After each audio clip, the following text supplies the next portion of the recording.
बात यह है कि भगवत अनुरागी उसके आगे ना गृहस्थ लगता है ना विरक्त लगता है, वो अनुरागी होता है।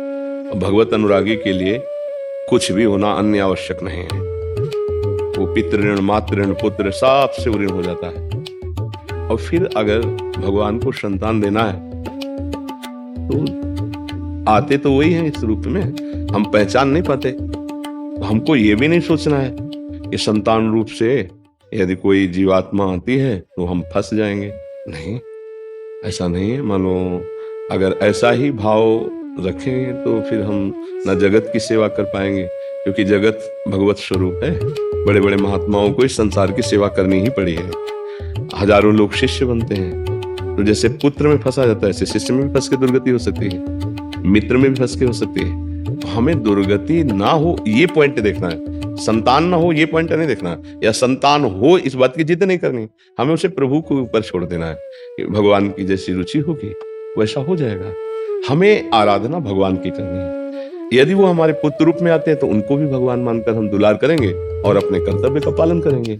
और रहे कि कोई ऐसा मंत्र, तो प्रभु के नाम में बड़ी सामर्थ्य है।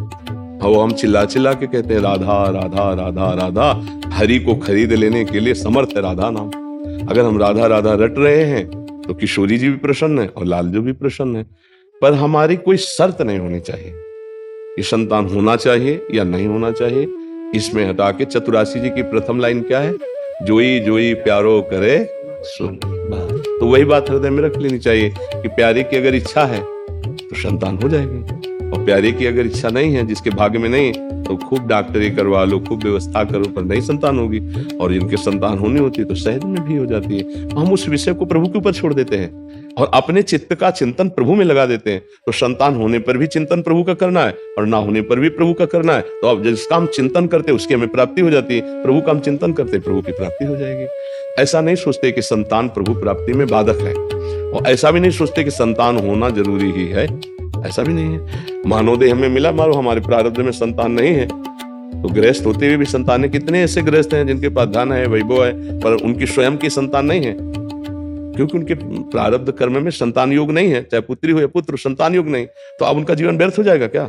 नहीं, डट के भजन करो, भगवान की प्राप्ति कर लो, काम खत्म, सब ऋणों से मुक्त हो गए। अच्छा, संतान हो गई तो क्या विमान आ जाएगा क्या तुम्हारे लिए?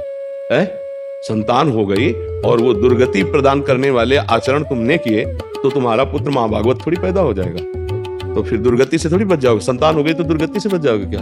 हाँ, भगवत भक्त संतान हो जाए वो तभी होती जब आप में आचरण हो भक्ति के।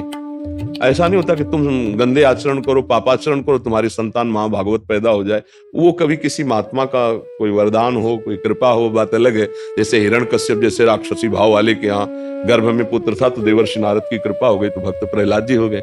ऐसा तो ये तो कभी संयोग संतों की कृपा से, पर पिता के और माता के आचरणों का संतान पर प्रभाव पड़ता है, क्योंकि उसी से तो उसकी रचना होती है। तो हमें लगता है कि हमको इस विषय पर ज्यादा ध्यान नहीं देना चाहिए। ध्यान देना चाहिए मानव जीवन की सफलता पर, चाहे गृहस्थ हो, चाहे विरक्त हो, चाहे संतान युक्त हो या संतानहीन हो। हम सबका लक्ष्य है एक बार सच्चिदानंद भगवान की प्राप्ति करके संसार से मुक्त होना। अपने अपने कर्तव्यों का पालन करें। गृहस्थ है, कोई नौकरी कर रहा है, कोई किसानी कर रहा है, अपने अपने कर्तव्य ही पूजा है, और बीच बीच में नाम जप कर रहे हैं। कोई पापाचरण नहीं करे, किसी को दुख नहीं दे रहे, तो भगवान की प्राप्ति निश्चित होगी। और पुत्र है, सब कुछ है, खूब अधर्म आचरण करके धन कमा रहे हो, पापाचरण कर रहे हो, लोगों को दुख दे रहे हो, तो आप भी नरक जाओगे, आपका परिवार भी नरक की गति को ही प्राप्त होगा।